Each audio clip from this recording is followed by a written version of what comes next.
Oedipus by Lucius Annaeus Seneca, translated by Frank Justus Miller.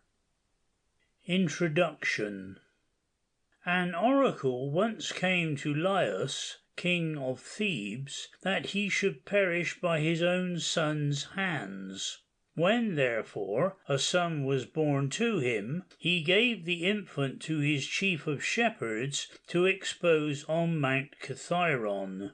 But the tender-hearted rustic gave the babe instead to a wandering herdsman of Oedipus, the king of Corinth. Years later, a reputed son of Oedipus, Oedipus by name, fearing an oracle which doomed him to slay his father and wed his mother, fled from Corinth, that so he might escape this dreadful fate. As he fared northward, he met and slew an old man who imperiously disputed the narrow way with him. Upon arriving at the Theban land, he read the riddle of the Sphinx, and so destroyed that monster which Juno had sent to harass the land which she hated. And for this service Oedipus was made the husband of Jocasta, the widowed queen of Laius, who had recently been slain upon the road, and set upon the vacant throne. Now other years have passed, and sons and daughters have been born to the royal pair. But now a dreadful pestilence afflicts the state. Oedipus has sent Creon to consult the oracle, to learn the cause and seek the means of deliverance from the scourge. And while he waits his messenger's return, the murky dawn still finds him grieving for his kingdom's wretched plight. Dramatis Personae. Oedipus, king of Thebes, the son, as he supposed, of Polybus, king of Corinth, and Merope his wife, but found to be the son of Laius and Jocasta. Read by Greg Giordano. Jocasta, wife, and, as the play develops, found to be also the mother of Oedipus. Read by Agnes Robert Bear. Creon, Theban prince, brother of Jocasta. Read by Todd. Tiresias, a celebrated prophet of Thebes, now old and blind. Read by Larry Wilson. Manto, his daughter. Read by Luminess.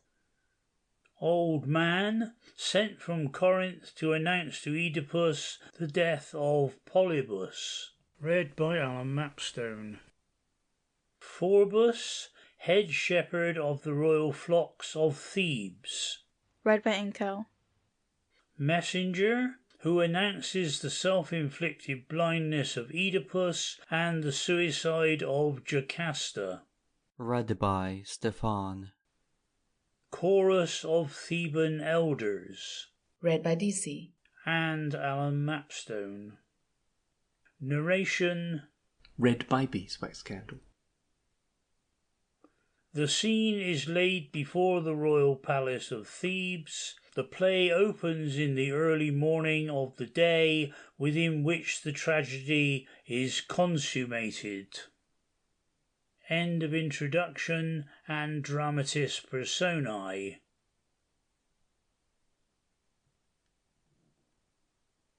Act 1. Oedipus. Now night has fled. With a wavering gleam returns the sun, all wrapped in murky clouds. His beams arise, and with their baleful light shall soon look forth upon our stricken homes, and day reveal the havoc of the night. Oh, who in all this realm is glad? O fate, that seemest good, how many ills lie hid behind thy smiling face, as lofty peaks most feel the wind's abuse, and as the cliff that with its rocky front divides the deep, the waves of evil quiet sea assail, so is the loftiest power the most exposed to hostile fate's assaults. 'Twas well conceived that I should flee the kingdom of my sire, old Polybus, and from my fears be freed, a homeless exile, dauntless, wandering, be heaven and all the gods my witnesses.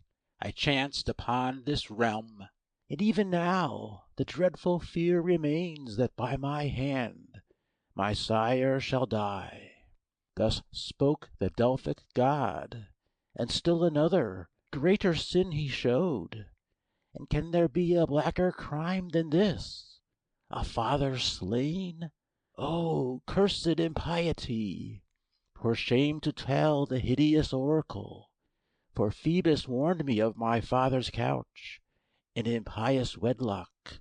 'Twas the fear of this that drove me headlong from my father's realm, and for no sin I left my native land. All self-distrustful did I well secure thy sacred laws, O Mother Nature, still.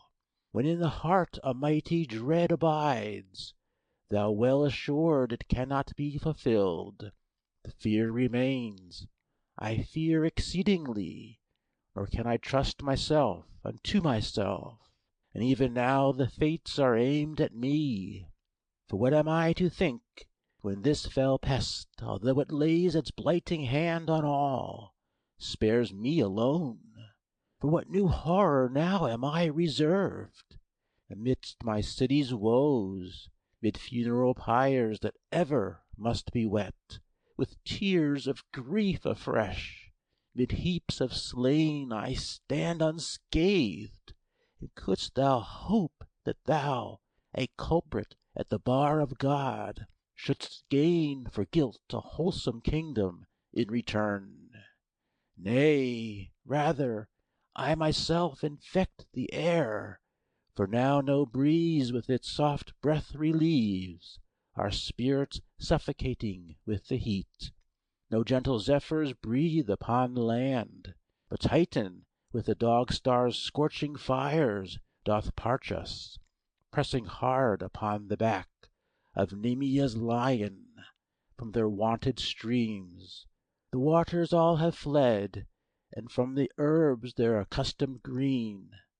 Now Dirce's fount is dry, while to a trickling till Ismenus' flood hath shrunk, and barely laves the naked sands. Athwart the sky doth Phoebus' sister glide, with paling light, and mid the lowering clouds the darkling heavens fade.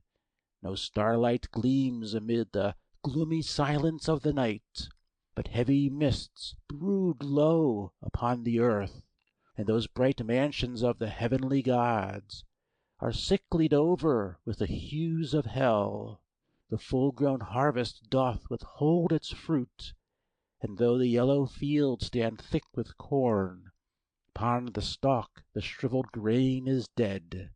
No class is free from this destructive plague, but every age and sex falls equally, where youth with age and sire with son are joined, and wife and husband are together burned. Now funerals claim no more their wonted grief. The magnitude of woe hath dried our eyes, and tears, the last resource of woeful hearts, have perished utterly. The stricken sire here bears his son unto the funeral flames, and there the mother lays her dead child down, and hastes to bring another to the pyre.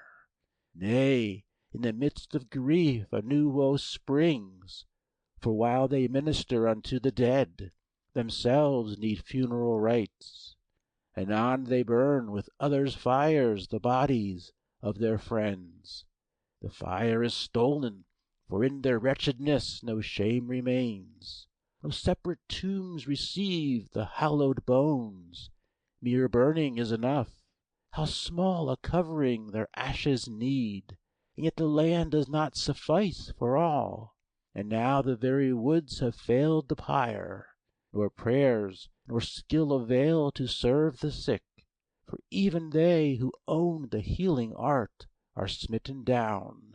The baleful pestilence removes the check that would restrain its force. So, prostrate at the altar do I fall, and, stretching suppliant hands, I pray the gods to grant a speedy end, that in my death I may anticipate my falling throne, nor be myself the last of all to die, the sole surviving remnant of my realm. O gods of heaven, too hard! O heavy fate! Is death to be denied to me alone? So easy for all else! Come, fly the land thy baleful touch has tainted. Leave thou here the grief, the death, the pestilent air, which with thyself thou bring'st. Go speed thy flight to any land, even to thy parents' realm. Jocasta, who has entered in time to hear her husband's last words. What boots it, husband, to augment thy woes with lamentations? For I think, indeed, this very thing is regal to endure, adversity and all the more to stand, with heart more valiant and with foot more sure, when the weight of empire totters to its fall. For 'tis not manly to present thy back to fortune's darts. Not mine the guilt of fear. My valor feels no such ignoble throes. Should swords be drawn against me, should the dreadful power of Mars upon me rush, against the very giants would I stand.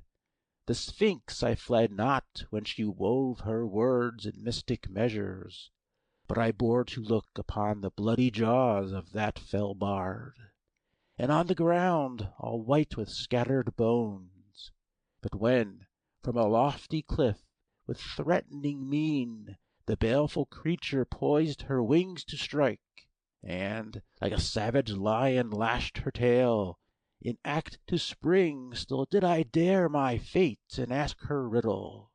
Then with horrid sound of deadly jaws together crashed, she spake, the while her claws, impatient of delay, and eager for my vitals, rent the rock.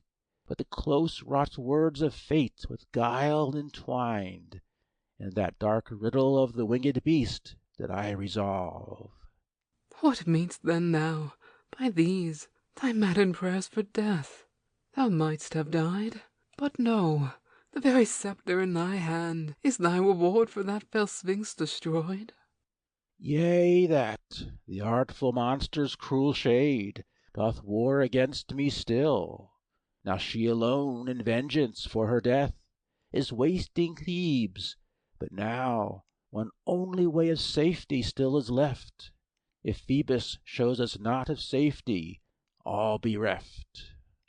Enter the chorus of Theban elders, deploring the violence of the plague. How art thou fallen, O glorious stock of Cadmus, thou and Thebes in one! How dost thou see, poor ruined Thebes, thy lands laid waste and tenantless? And thou, O Theban Bacchus, here, that hardy soldiery of thine, thy comrades to the farthest Ind, who dared invade the eastern plains, and plant thy banners at the gates of dawn, behold, destruction feeds on them. They saw the blessed Arabes mid spicy groves, and the fleeing steeds of the Parthian, deadliest when he flees.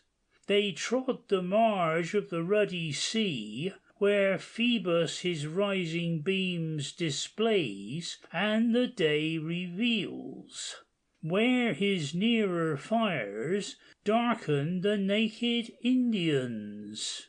Yea, we, that race invincible, beneath the hand of greedy fate, are falling fast. The gloomy retinue of death in march unceasing hurries on. The grieving line unending hastes to the place of death. Space fails the throng. For though 7 gates stand open wide, still for the crowding funerals 'tis not enough. For everywhere is carnage seen, and death treads hard upon the heels of death. The sluggish ewes first felt the blight, for the woolly flock the rich grass cropped to its own doom. At the victim's neck the priest stood still, in act to strike. But while his hand still poised the blow, behold, the bull with gilded horns fell heavily, whereat his neck, beneath the shock of this huge weight, was broken and asunder yawned. No blood the sacred weapon stained, but from the wound dark gore oozed forth. The steed a sudden languor feels, and stumbles in his circling course, while from his downward sinking side his rider falls. The abandoned flocks lie in the fields. The bull amid his dying herd is pining, and the shepherd fails his scanty flock, for he himself, midst his wasting kine, is perishing. The stag no more fears the ravenous wolf, no longer the lion's roar is heard. The shaggy bear has lost her rage, and the lurking serpent his deadly sting. For parched and dying now he lies, with venom dried. No more do the woods, with leafage crowned, spread out their shade in the mountain glens. No more are fields with verdure clad. No vines bend low with laden arms. For the very earth has felt the breath of our dire pestilence. Through the riven bars of Erebus, with torches lit in Tartara, the raging band of the Furies troop. Dark Phlegethon has changed his course, and forced the waters of the Styx to mingle with our Theban streams. Grim Death opes wide his greedy jaws, and all his baleful wings outspreads. And he who plies that swollen stream in his roomy skiff, though his age is fresh and hardy, scarce can raise his arms, or wearied with his constant toil, and the passage of the endless throng. 'Tis even rumoured that the dog hath burst the chains of Taenarus, and through our fields is wandering. Now dreadful prodigies appear. The earth gives out a rumbling sound, and ghosts go stealing through the groves, larger than mortal forms, and twice the trees of our Cadmean woods have trembled sore and shed their snows. Twice Dirce flowed with streams of blood. And in the stilly night we heard the baying of Amphion's hounds. O cruel, strange new form of death! And worse than death, the sluggish limbs are with a weary languor seized, the sickly cheek with fever burns, and all the head with loathsome sores is blotched. Now heated vapours rise, and scorch with fever's flames the brain within the body's citadel, and the throbbing temples swell with blood. The eyeballs start, the accursed fire devours the limbs, the ears resound, and from the nostrils dark blood drips, and strains apart the swelling veins. Now quick convulsions rend and tear the inmost vitals. Now to their burning hearts they strain cold stones to soothe their agony, and they whom laxer care permits, since they who should control are dead, the fountains seek, and feed their thirst with copious draughts.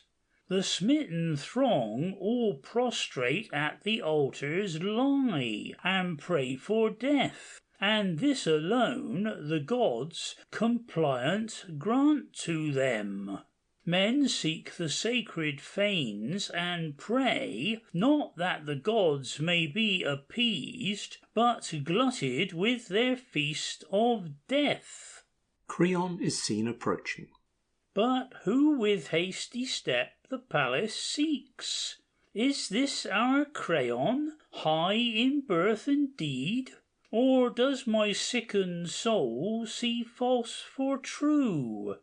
'Tis Creon's self, in answer to our prayer. End of Act 1.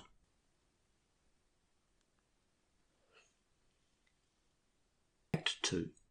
Enter Creon. Oedipus. I quake with horror, and I fear to know the tendency of fate. My trembling soul strives 'neath a double load, for joy and grief lie mingled still in dark obscurity. I shrink from knowing what I long to know. Wherefore, O brother of my consort, speak, and if to weary hearts thou bring'st relief, with quickened utterance thy news proclaim. In dark obscurity the answer lies. Who gives me doubtful succour grants me none. It is the custom of the Delphic god, in dark enigmas, to conceal the fates. Yet speak, however dark the riddle be, 'tis given to Oedipus alone to solve. Apollo doth ordain that banishment be meted out to him who slew our king, and so our murdered Laius be avenged. For only thus shall we again behold the day's clear light, and drink safe draughts of air. Who was the slayer of the noble king? Tell who is designated by the god, that he that allotted punishment may pay. May it be granted me to tell the things to sight and hearing dreadful. At the thought, numb horror holds my limbs, my blood runs cold. When to Apollo's hallowed shrine I came, with reverent feet and pious hands upraised, Parnassus' double-crested, snowy peak gave forth a fearful crash, the laurels shook, and fair Castilia's waters ceased to flow. The priestess of the son of Leto then began to spread her bristling locks abroad, and felt the inspiration of the god. Scarce had she reached the sacred inner shrine, when, with a roar, beyond the voice of man, there sounded forth this doubtful oracle. Kind shall the stars return to the Theban city of Cadmus, if, O fugitive guest, Ismenian dust thou leavest, stained with the blood of a king, from infancy known to Apollo. Brief shall be thy joys, the impious joys of slaughter. For thee war thou bringest, and war to thy children thou leavest, foul returned once more to the impious arms of thy mother. What I at heaven's command now meditate, long since should have been rendered to the king, that none by craft might violate the throne, and most doth it become a sceptred king to guard the life of kings, for none lament the death of him whose safety breedeth fear. Our care for him a greater fear removed. What fear so great that duty to prevent? The Sphinx, and her accursed riddles threats. Then now at heaven's command shall be atoned that impious deed. Whoever of the gods dost look with kindly eye upon our realm, and thou, whose hand doth guide the rolling sphere, and thou, O glory of the smiling sky, who in thy wandering course dost rule the stars, and with thy flying wheels dost measure out the slow procession of the centuries. Thou sister of the sun, night wanderer, who ever dost reflect thy brother's fires, and thou, great ruler of the boisterous winds, who o'er the level deep dost drive thy car, and thou, who dost allot the sunless homes, may he, by whose right hand King Laius fell, no peaceful home, no trusty lairs find, and may no land in hospitality receive his cheerless, exiled wanderings, or shameful marriage may he live to grieve, and monstrous progeny may he his sire by his own hand destroy, and may he do, what doom more dreadful can I imprecate, the deed which by my flight I did not do. No room for pardon shall be given him. By this my regal sceptre do I swear, both by the sway which I as stranger hold, and that I left behind by my household gods. And thee, O Neptune, who with shorter waves and twofold current dost disport thyself upon my native Corinth's double shores, and thou thyself be witness to my words, who dost inspire the fate-revealing lips of Syrah's priestess, so may Polybus my royal father spend a quiet age, and end his days in peace upon the throne. And so may Merope my mother know the marriage of her Polybus alone, as from my grasp no favouring power shall snatch that guilty one who basely slew the king. But tell me, where was that foul murder done? In open fight, or was he basely snared? In the quest of cool Castilia's sacred font and leafy woods, along the way he fared, on either side with tangled thickets hedged. 'Twas where the road, three-forked, spreads to the plain. One leads through Phoenician land to Bacchus dear, where high Parnassus, by a gentle slope the lowlands leaving, lifts his double peak into the heavens, and one leads off to where two oceans bathe the land of Sisyphus. A third path, passing through Elenian fields, along a hollow valley's winding way, attains the vagrant waters, and divides the chilling current of the Ilian stream. 'Twas here he journeyed, safe mid general peace, when on a sudden, lo! a robber band fell on him with a sword and slew him there. Tiresias is seen approaching. But in the nick of time, by Phoebus roused, Tiresias, aged and with trembling limbs, hastes to our presence with what speed he may, and, as his faithful comrade Manto comes, her sightless father leading by the hand. Enter Tiresias, led by his daughter Manto.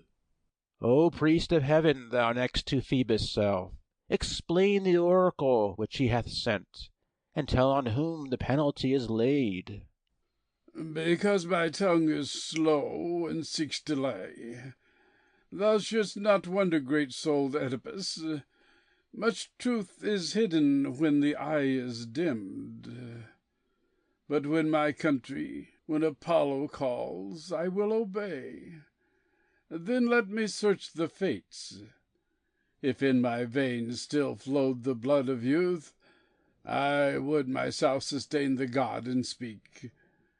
Now to the altar drive a pure white bull, a heifer, too, upon whose tender neck the curved yoke of toil hath never pressed. And thou, my child, who guidest my darkened steps, describe the omens which Apollo sends. The victims are stationed before the altar as directed. A perfect victim at the altar stands. With prayer invoke the presence of the gods, and heap the altar high with frankincense. Lo, on the sacred fire the spice is heaped. What of the flame? Did it with vigor seize the generous feast? With sudden gleam it leaped into the air and quickly fell again. And did the sacred fire burn bright and clear, and point its gleaming summit straight to heaven, and spreading outward to the breeze unfold, or crawl with course uncertain near the ground, and flickering die away in gloomy smoke? Not one appearance only had the flame, as when the tempest-bringing iris spreads her varying colours on the vault of heaven, and with her painted bow adorns the sky, so to the sacred fire thou wouldst not tell what hue is wanting there and what prevails. Dark blue it flickered first with yellow spots, then bloody red, and then it vanished quite. But see, the flame is rent in rival parts, and the glowing embers of one sacred pile are cleft in double heaps and fall apart. O Father, horror fills me as I gaze, for as I pour the sacred liquid forth, it changes straight to blood. O horrible! And stifling smoke surrounds the royal head, and now in denser gloom it settles down upon his face, and with its veiling cloud it shuts away from him the fading light. O speak, and tell us what it doth portend. How can I speak, who halting stand amazed amid conflicting voices of the soul? What shall I say? Dire ills are here indeed, but hidden yet in deepest mystery. With signs well known, the wrath of heaven is wont to be made manifest. But what is that which now they would disclose, and then again with changing and destructive purpose hide? Some deed so vile it shameth heaven to tell. But quickly set the chosen victims here, and sprinkle salted meal upon their heads. With peaceful face do they endure the rites, and hands outstretched to smite. His lofty head the bull uplifted to the eastern sky, then shunned the light of day, and quickly turned in terror from the newly risen sun. With one blow smitten do they fall to earth. The heifer threw herself upon the steel, and with one blow has fallen, but the bull, though smitten by a double deadly blow, distracted wanders here and there in pain, and scarce can force his struggling life away. Driven through a narrow opening spurts the blood, or sluggish does it water deeper wounds? The blood of one, through that same welcome thrust, doth flow in generous streams, but of the bull those yawning wounds are stained with scanty drops, while turning backward through his eyes and mouth the plenteous current flows. These unblessed rites some dreadful ills portend. But come, describe the trusty markings of the viscera. Oh, what is this? For not, as is their wont, with gentle motion do the entrails quake, but rather strongly throb beneath the touch, while from the veins the blood leaps forth anew. The sickly heart is shriveled up and lies deep hidden in the breast. The veins appear of livid hue. The entrails suffer lack, and from the wasting liver oozes slow a stream of black corruption. Nay, behold, a sign of dark foreboding to a king who holdeth single sway. Two swelling points of equal elevation rise to view, but both are lopped and covered with a veil. Refusing lurking place to things unseen, the hostile side uprears itself with strength, and shows 7 swelling veins, but these again an intersecting line cuts straight across, preventing their return. The natural law and order of the parts has been reversed, and nothing lies within its proper place. All on the right the blood-filled lungs appear, incapable of air. The heart no more is found upon the left, its customed place. The fatty walls, with their soft covering, no longer richly fold the entrails in.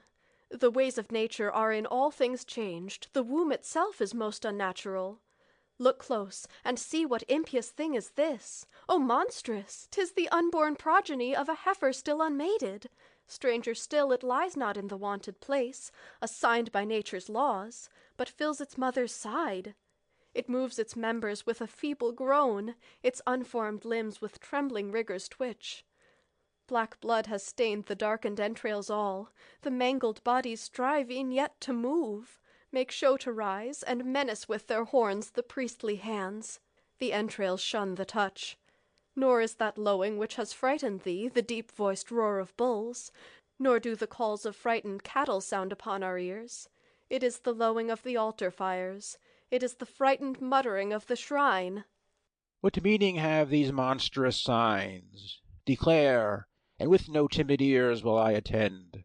For he who has the dregs of fortune drained fears nothing more. The time will come to thee, when these thy ills for which thou seekest aid will blessings seem. But tell me then, I pray, the one thing which the gods would have me know, whose hands are stained with murder of the king? Neither the birds can summon up the name, who cleave the depths of heaven on fleeting wing, nor yet the vitals plucked from living breasts. But we must seek it in another way. The murdered king himself must be recalled from realms of everlasting night, that thus, released from Oedipus, he may declare his murderer. The earth must be unsealed. The pitiless divinity of Dis must be implored, and hither brought the shades who live beyond the Styx. Now do thou tell to whom thou givest the sacred embassy. For 'tis not right for thee who hold'st the reins of government to seek the gloomy shades. Oh, Creon, thee this task demands, to whom as next in power my kingdom looks for aid. And while we loose the bars of deepest hell, do ye the praises of our Bacchus tell. Exeunt Creon, Tiresias, and Manto. The chorus, in dithyrambic strain, sings in praise of Bacchus. Bind ye now your flowing locks with the swaying ivy, brandish aloft with your languishing arms the Nysian thyrsus. O glorious light of heaven, attend the prayers which noble Thebes, thy Thebes, O beautiful Bacchus, with suppliant hands outstretched here offers thee. Turn hither thy smiling virgin face, dispel the clouds with thy starry glance, the gloomy threats of Erebus and ravenous fate. Thee it becomes to crown thy locks with flowers of the springtime, thee to bind thy head with the Tyrian fillet, or with the clinging ivy gleaming with berries softly to wreathe thy brow. Now thy hair to unbind and spread in confusion, now in close-drawn knot to collect and confine it, just as when thou, fearing the wrath of Juno, didst conceal thyself in the guise of maidens. Virgins too thou seemedst with golden ringlets, binding up thy robe with a saffron girdle. So the softer graces of living please thee, robes ungirt and flowing in long profusion. When in thy golden car thou wast drawn by lions, clad in flowing garments, the east beheld thee, all the vast expanse of the Indian country, they who drink the Ganges and cleave the surface of snowy Araxes. Seated on humble beast, the old Silenus attends thee, binding his throbbing brows with a waving garland of ivy, while the wanton priests lead on the mysterious revels. And then a troop of Bassarids with dancing step conducted thee, now ranging o'er Pangaea's foot, and now on Thracian Pindu's top. Soon mid the noble dames of Thebes a furious Maenad, the comrade of Bacchus, in garment of fawn skin conducted the god. The Theban dames, by Bacchus excited, with streaming locks the thyrsus uplifted, in high waving hands, now joins in the revels, and wild in their madness they rend Pentheus limb from limb. Their fury spent with weary frame, they look upon their impious deed, and know it not. Into the sea realms holds the foster mother of Bacchus, round her the daughters of Nereus dance, Leucothoe singing. Over the mighty deep though new to its waves Palemon, brother of Bacchus, rules, a mortal changed to a sea god. When in childhood a band of robbers assailing bore thee away in their flying vessel a captive, Nereus quickly calmed the billowy ocean, when lo, to rolling meadows the dark sea changes. Here stands in vernal green the flourishing plane tree, there the groves of laurel dear to Apollo, while resounds the chatter of birds in the branches. Now are the oars enwreathed with the living ivy, while at the masthead hang the clustering grapevines. There on the prow loud roars a lion of Ida. At the stern appears a terrible tiger of Ganges. Filled with terror, the pirates leap in the ocean. Straight in their plunging forms new changes appear. For first their arms are seen to shrink and fall, their bodies' length to shorten, and on their sides the hands appear as fins, with curving back. They skim the waves, and lashing their crescent tails, they dash through the water.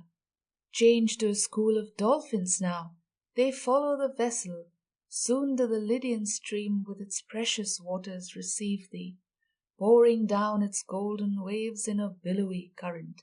Loosed was the vanquished bow, and Scythian darts of the savage Massageton, who mingles blood in his milky goblets.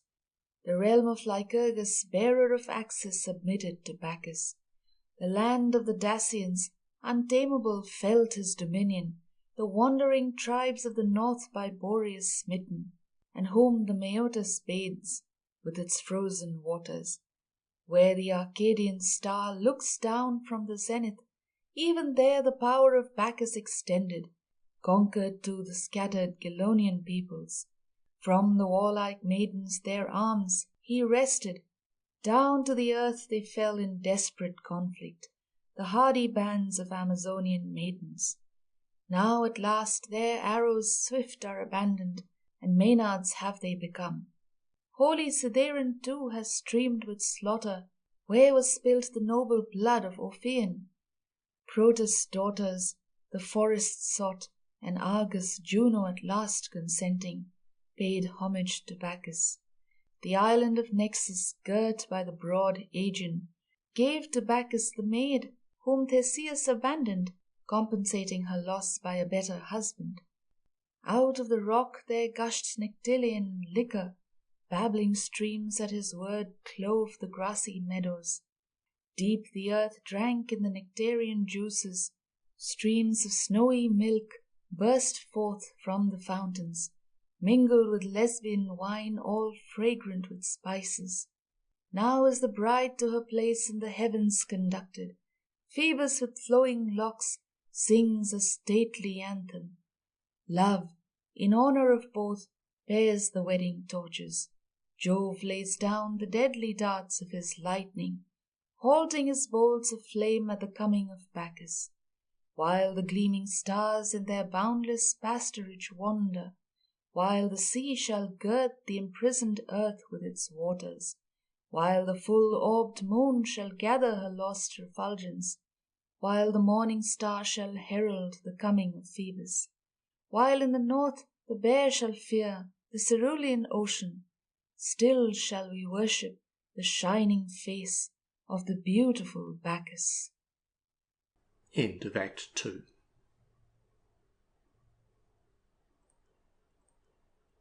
Act 3. Enter Creon, returned from the rites of necromancy. Oedipus. Although thy face displays the marks of grief, declare whose death an angry heaven demands. Thou biddest me speak where fear would silence keep. If Thebes to ruin falling move thee not, regard the sceptre of thy kindred house. Thou wilt repent the knowledge which thou seekest. A useless cure for ills is ignorance, and wilt thou still obstruct the public weal? Where foul the cure, 'tis grievous to be cured. Thy tidings speak, or, by thy pain subdued, thou soon shalt know what angered kings can do. Kings hate the words whose speech they would compel. In Hades shalt thou pay thy life for all, unless thou tell the secrets of the Fates. Nay, let me hold my peace. No smaller boon was ever sought. More often than by speech have kingdoms by the boon of silence fallen. When silence is denied, what can be given? He sins whose silence holds when speech is best. Then hear in peace the words which I must speak. Was ever punishment for speech compelled? Afar from Thebes there is a frowning grove near the well-watered vale of Dirce's font, and there a cypress lifts its giant head and holds within its evergreen embrace the trees around. Here stands an ancient oak, and spreads its branches dark with clustering mould. One side is torn by time's destructive hand. The rest, with roots decayed and falling, hangs supported on a neighbour's trunk. Here stand a bitter laurel, rustling linden trees, the myrtle, and an alder destined soon to sweep its oarage on the boundless sea. Midway, a mighty pine its smooth trunk lifts against the rays of Phoebus and the winds, and with its heavy shade it overwhelms the lesser trees. For with its spreading boughs it stands, a giant guardian of the wood. Beneath this pine there springs a gloomy pool that never saw the sun nor light of day. An oozy swamp surrounds the sluggish pool. Here did the aged priest direct his steps. Nor was there need to wait. The gloomy spot supplied the shades of night. A trench is dug where brands are kindled, plucked from funeral pyres. The priest is shrouded, scarce holding up her weary head. Age, burdened with itself and brooding fear. Our spirits died within us at the sight. Even the prophet's daughter stood amazed, though well she knew her father's mystic arts.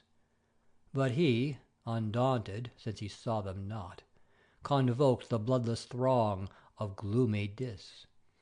Like clouds the shadowy forms come trooping up, and snuff the air of unrestricted heaven. Not lofty Eryx in his mountain glades as many falling leaves, nor headless slopes as many flowers produce in sunny spring, when greedy bees in teeming bunches swarm. As many waves break not upon the shore, as many birds deserting the Strymon streams exchange not wintry blasts and arctic snows, and seek the milder valley of the Nile, as were the shades the prophet summoned forth.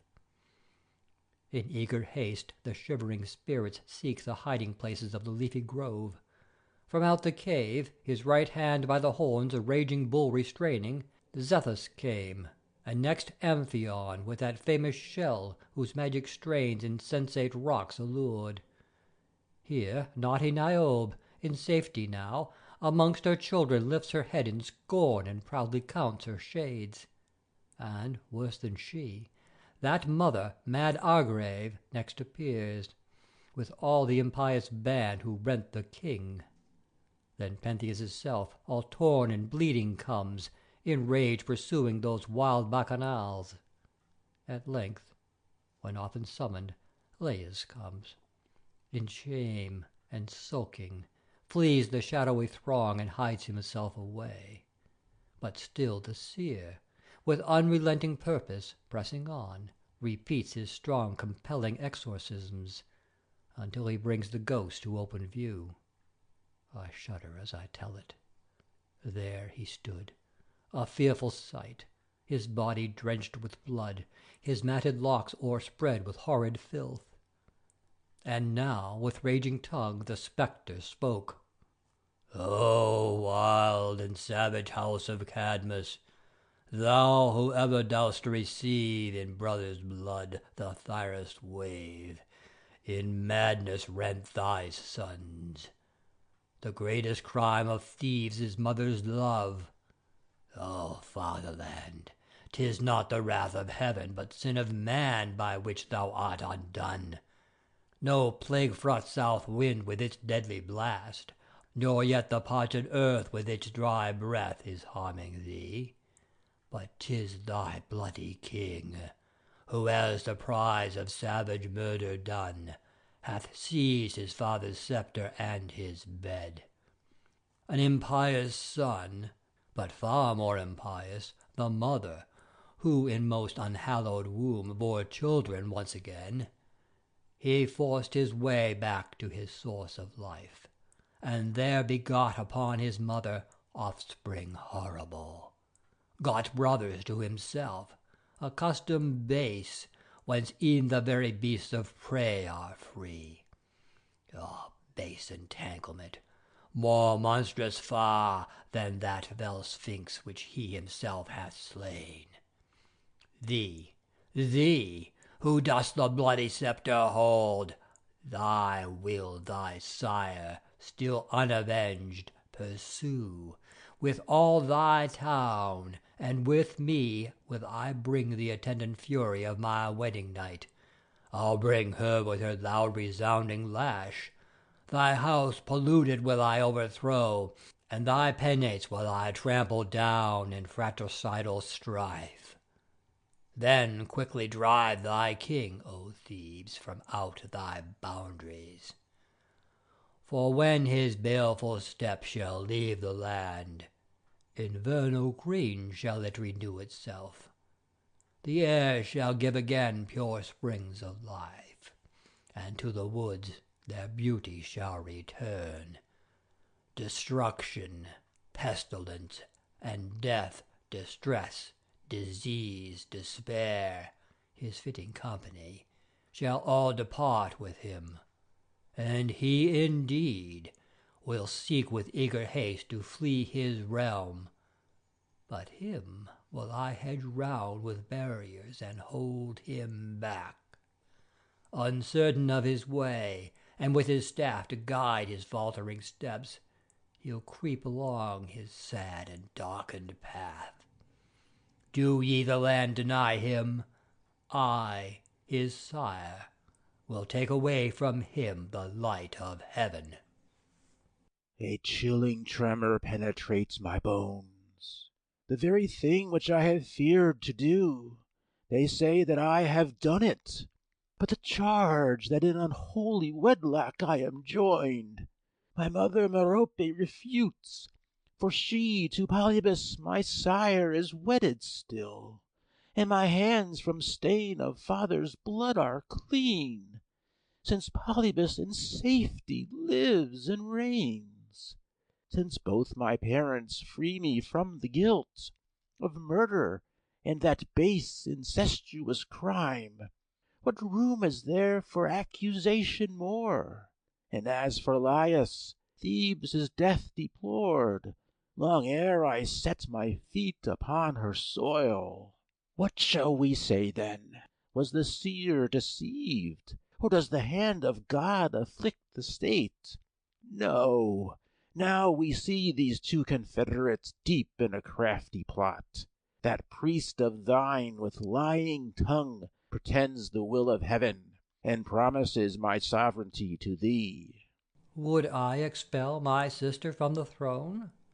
But if that sacred fealty which I owe unto my kindred house restrained me not, yet fortune would herself affright me sore, for with care and danger is she ever fraught.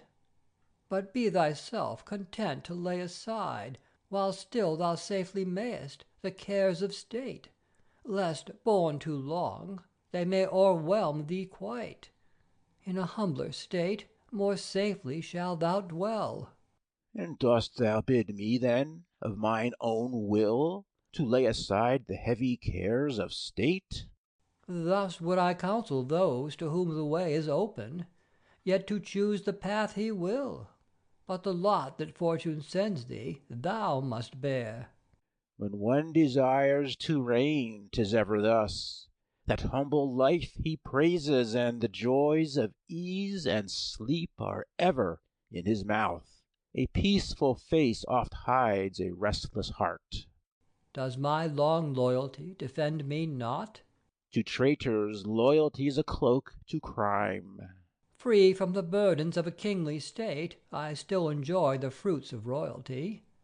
My house is honoured by our citizens, and day by day thy royal gifts o'erflow, and fill my kindred home with luxury. Rich food and clothing, gifts of every sort, and safety flow to many through my aid. Why should I think aught lacking to my lot? Because there is a lack. Prosperity ne'er halts at any bounds. And shall I fall, prejudged, and have no right to plead my cause? Hadst thou consideration for my life?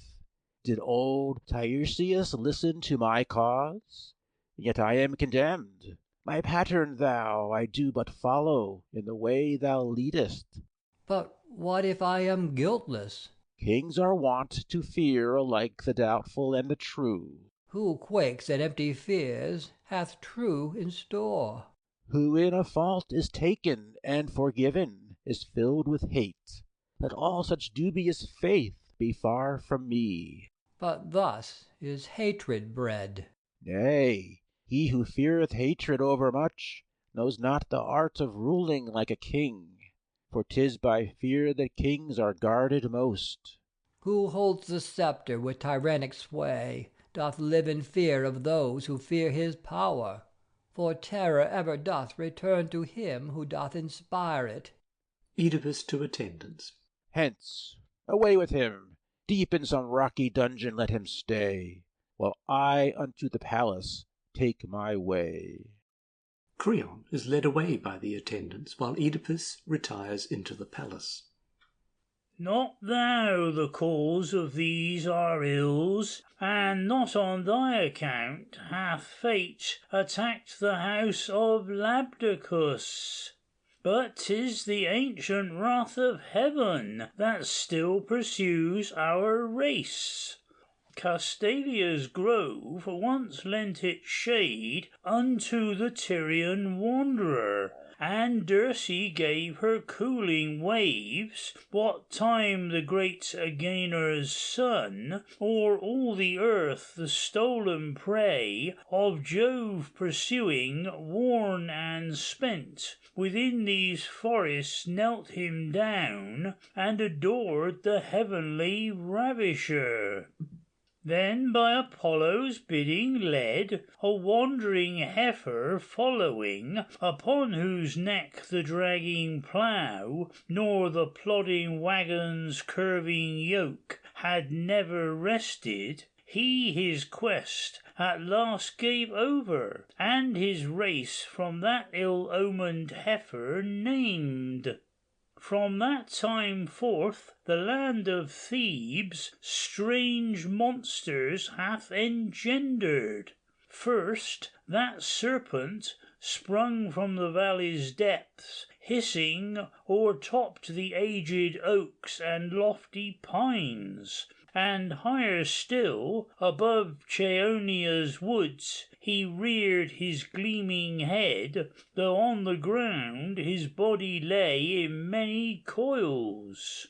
And next the teeming earth produced an impious brood of armed men. The battle call resounded loud from the curving horn, and the piercing notes of the brazen trumpet shrill were heard. Their new created nimble tongues and voices strange they first employ in hostile clamour. And the fields, the plains, their kindred soil they fill.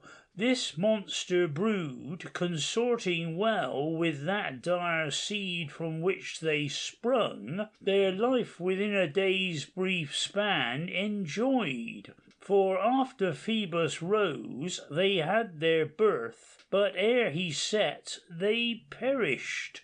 At the dreadful sight great terror seized the wanderer, and much he feared to face in war his new-born foes, until at length the savage youth in mutual strife fell down, and Mother Earth beheld her sons, but now produced, returned again to her embrace.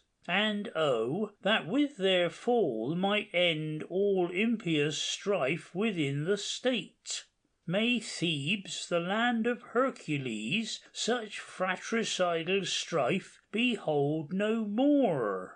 Why sing Actaeon's fate, whose brow the new-sprung antlers crowned of the long-lived stag, and whom his hounds, though their hapless master, still pursued? In headlong haste through the mountains and woods he flees in fear, and with nimble feet he scours the glades and rocky passes, in fear of the wind-tossed feathers hung among the trees. But most he shuns the snares which he himself has set, until at last in the still, smooth pool he sees his horns and his features wild, the pool where the goddess, too sternly chaste, had bathed her virgin limbs. End of Act 3.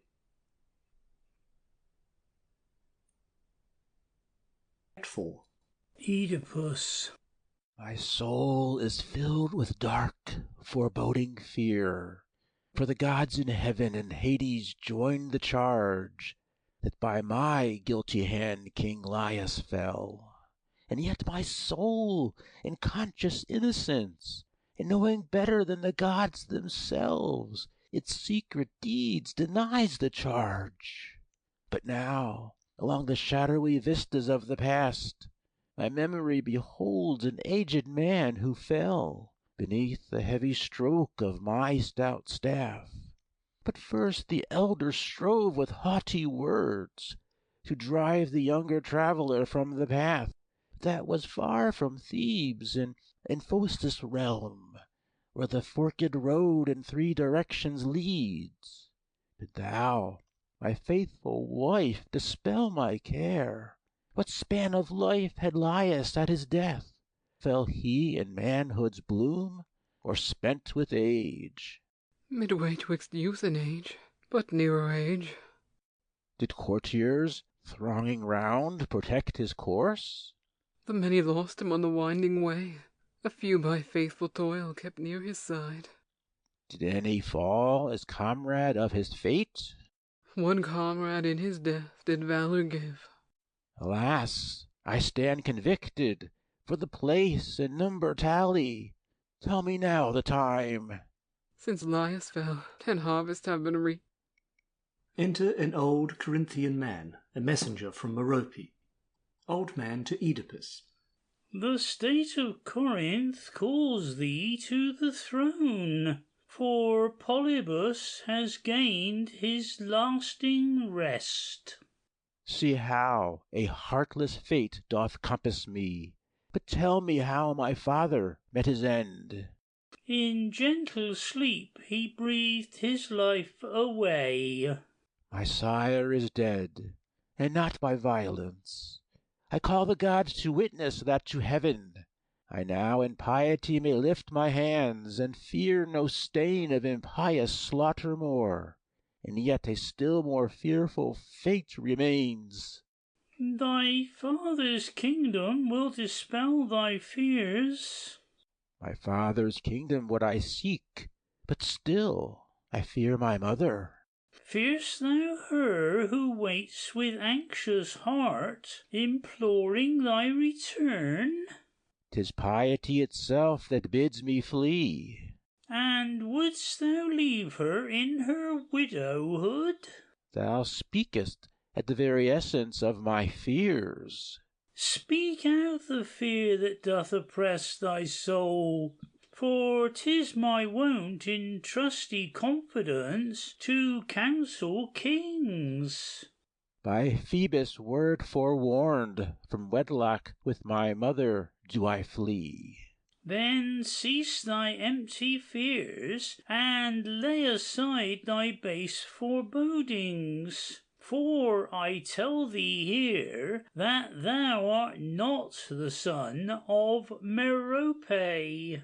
Why did she wish to rear a spurious son? Because the proud security of kings is by a son established. Tell me now how thou dost know the secrets of the court. With my own hands I gave thee to the king. Thou gavest me? But who gave me to thee? A shepherd on Kithaeron's snowy slopes. How comest thou within that sacred wood? My sheep upon that mountain did I seek. Now on my body name some well-known mark. Behold, thy feet in infancy were pierced, and from thy swollen ankles art thou named. Who was the man who gave me as a gift into thy hands? He fed the royal flocks, and under him the hireling shepherds served. But tell his name. An old man's memory grows faint, and weakly falters with disuse. But wouldst thou know the features of the man? I might recall him, for a slender clue oft-times awakens memory of things long buried and forgot. Then hasten, slaves, let all the master shepherds drive their flocks before the altar here. Yea, summon all, on whom depends the guidance of the flocks. Or chance or providence has kept thy fate in darkness hid. What long hath lain concealed, I bid thee suffer to remain in doubt. For often truth, when brought into the light, becomes the bane of him who seeks for her. Can any ills be worse than those I fear? Oh, be thou sure the truth is big with fate, whose meaning must be sought with toil and pain. The public weal calls there, and here thine own, and both with equal voice. Direct thy steps along a middle course. Provoke not fate. Permit thy fortune to unfold itself. It profits naught to change a happy state. A change is well when all is at the worst. What better canst thou ask than royal birth? No further seek, lest thou thy sire repent. Though I should prove to be of shameful blood, my purpose still is fixed to know the truth. Enter Phorbus, the head shepherd. But see, the aged man, old Phorbus, comes, 'neath whose control the royal flocks are kept. Dost thou remember still his face or name? His form eludes my mind, not fully known, and yet again not all unknown his face.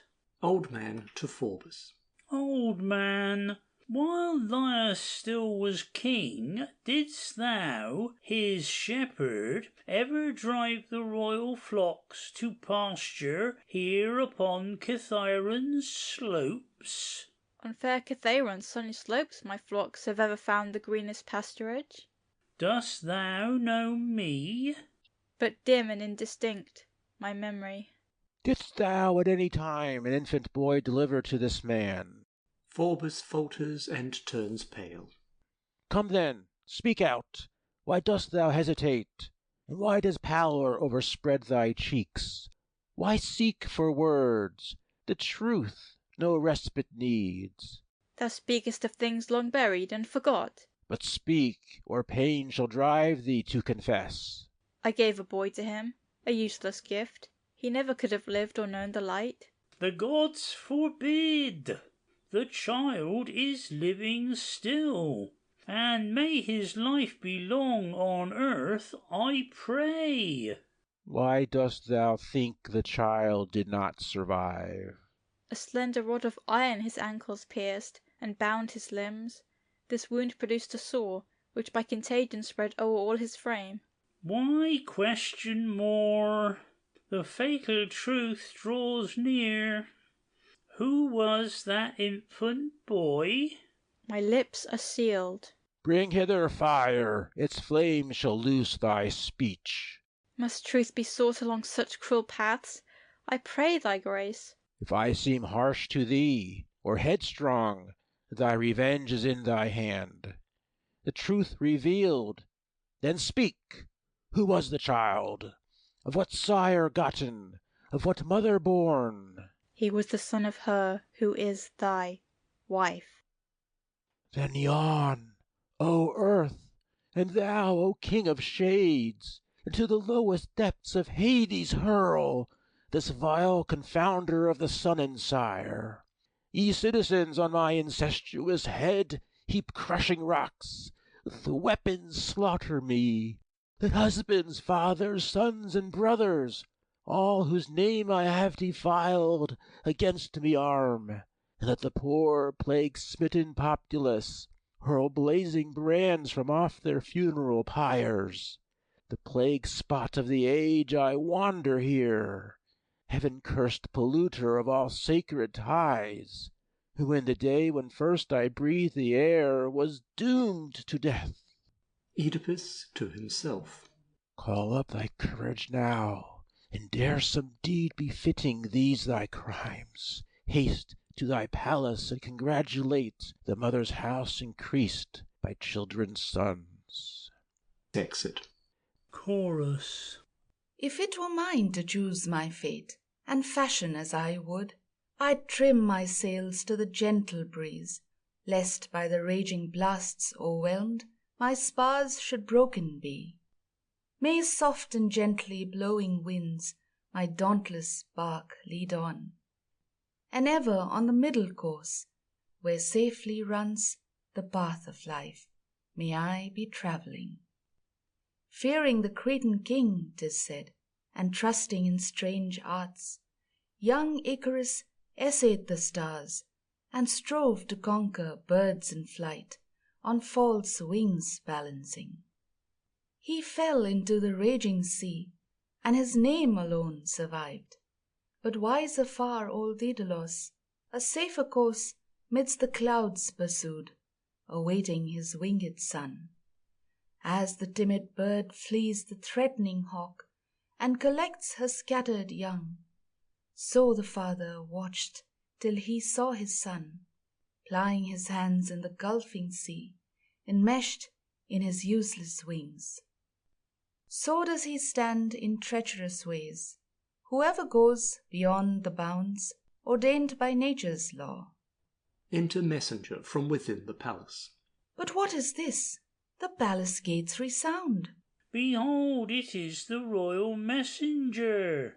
With wild and woeful mien he seems to come. Speak out, and tell us what the news thou bringst. End of Act 4.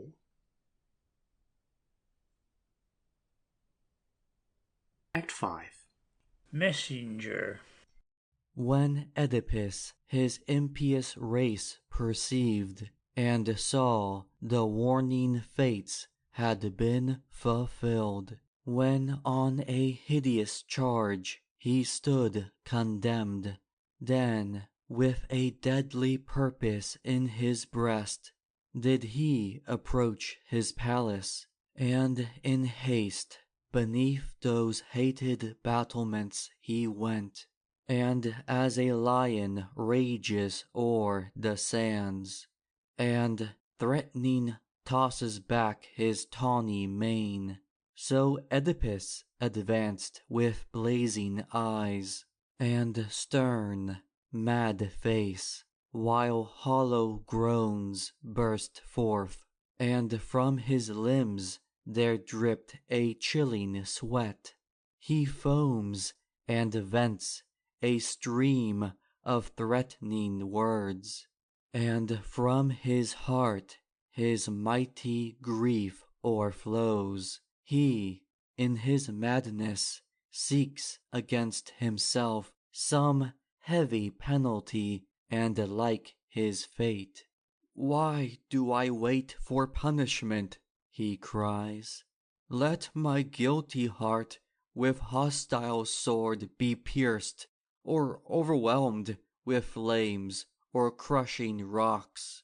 Oh, for a tiger or some bird of prey to rend my tender flesh, do thou thyself, who hast beheld full many deeds of blood, O cursed Zephyrin, from thy forests send thy wild beasts 'gainst me, or thy greedy dogs.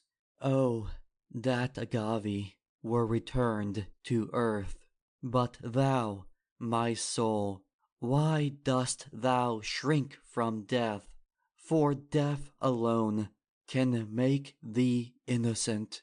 So spake he, and his impious hand he laid upon the hilt, and drew his glittering sword. And dost thou, then, with this brief punishment, expect to pay thy mighty debt of guilt, and with one blow wilt balance all thy sins? Thy death would satisfy thy murdered sire, but what to appease thy mother wilt thou do, and those thy children shamefully begot? What recompense canst make unto thy land, which for thy sin is smit with pestilence? Such debts as these thou canst not pay by death. Let nature, who in Oedipus alone, strange births devising, hath her laws o'erturned, subvert herself again to punish him. Let it be mine, in never-ending round, to live and die, and to be born again, that for my crimes by never-ending pain I may atone. Now use thy wit, poor soul, since by repeated death thou canst not die. Choose, then, some form of lingering death in life, some way by which, not numbered with the dead, nor yet the living, thou mayest linger on. So die, that in thy death thou mayest remain without the land wherein thy Father dwells. O soul, why dost thou hesitate? And then a sudden stream of tears o'erspread his face and wet his cheeks. And can my tears suffice? Too long my eyes these useless showers have poured. Nay, let them follow where the tears have flowed, from out their sockets driven. O gods of wedlock, is this enough? These eyes must be removed. He spoke with frenzied rage, and all the while his cheeks were flaming with a dangerous light, and his starting eyeballs strained to leave their seats. His face was full of passion, fierce resolve. Groaning, he thrust his hands into his eyes, and those fierce eyes stood forth to meet his hands, and eager followed of their own accord their kindred hands, as courting that deep wound, deep in with hooked fingers he explores, and rends his eyeballs from their deepest roots. Still stays his hands within those empty seats, and tears the hollow sockets with his nails, with savage joy, with vain and endless rage. So great his fear and hatred of the light, he lifts his head and with those empty eyes, the heavens surveying, tests his darkened sight. Whatever from his mangled eyes still hangs, he tears away, and now in triumph cries to all the gods, "Oh, spare my country now, I pray, for I have done what must be done, and I have paid the penalty I owed. Now have I found at last a fitting knight to match my impious wedlock." As he speaks, his face is watered by a hideous shower, as the blood flows streaming from his ruptured veins. By fate we're driven, then yield to fate. No anxious brooding care can change the thread of destiny that falls from that grim spindle of the fates. Whate'er we mortals suffer here, whate'er we do, all hath its birth in that deep realm of mystery. Stern Lachesis her distaff whirls, spinning the threads of mortal men, but with no backward turning hand. All things in ordered pathways go, and on our natal day was fixed our day of death. Not God himself can change the current of our lives, which bears its own compelling force within itself. Each life goes on in order fixed and absolute, unmoved by prayer. Nay, fear itself has been by many found a bane. For while they sought to shun their fate, they came upon it in their flight. But now the palace gates resound, and see, the sightless king himself, with none to guide, takes hitherward his blind and groping way. Enter Oedipus. Now all is well and finished to my sire.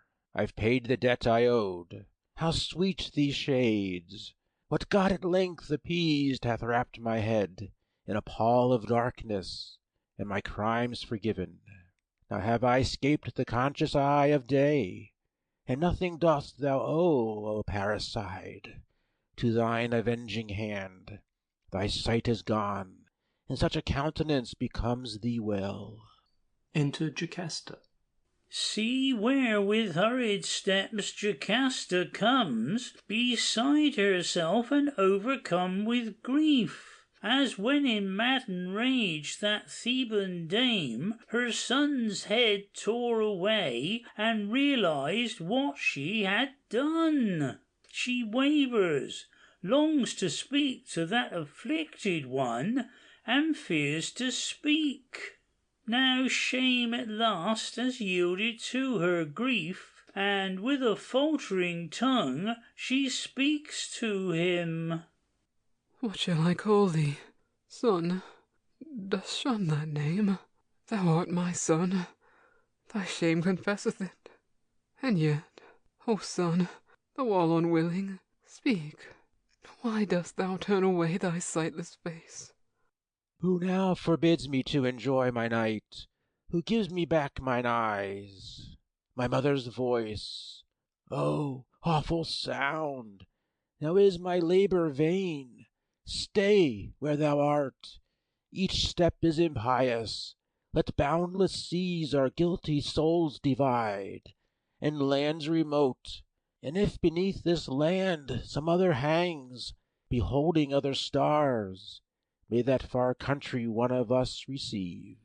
What thou deplorest is the fault of fate. A fated crime can leave no stain of sin. Now cease thy words, O mother, spare my ears. By these poor remnants of my mangled form, by that unhallowed offspring of my blood, and all that in the double names we bear is right and wrong. Jocasta to herself.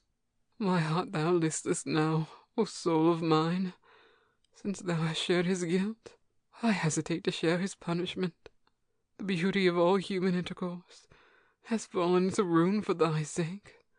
Confused and lost, O wretch incestuous, not if the Father of the gods himself should hurl at me his glittering thunderbolts, could I for my foul crimes atonement make, since I the name of mother have profaned. Now death is welcome, but the way of death must I consider. Jocasta to Oedipus. Come thou, parricide, and lift thy hand against thy mother too.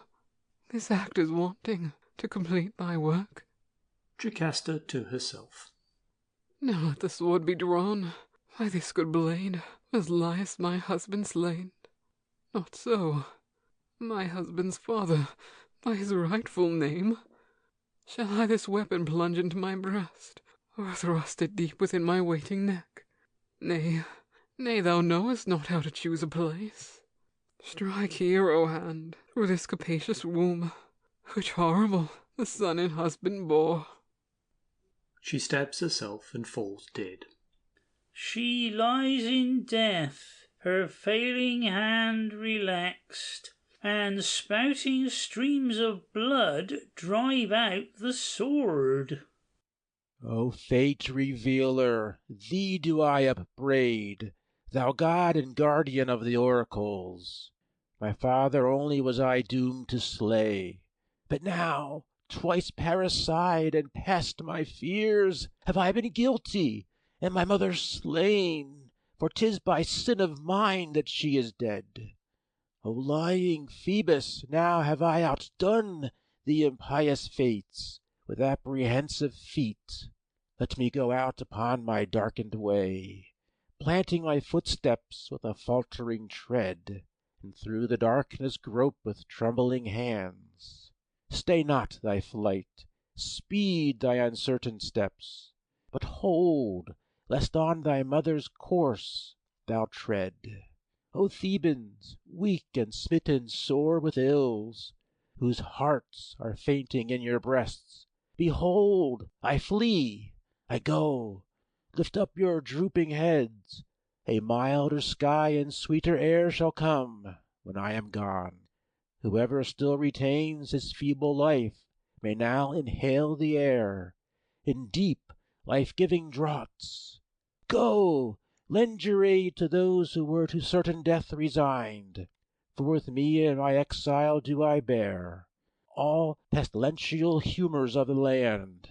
Then come, ye blasting fates and mad despair, thou deadly pestilence, come, come with me, with such a company 'tis sweet to flee. Oedipus exit. End of Act 5. End of Oedipus by Lucius Annaeus Seneca, translated by Frank Justus Miller.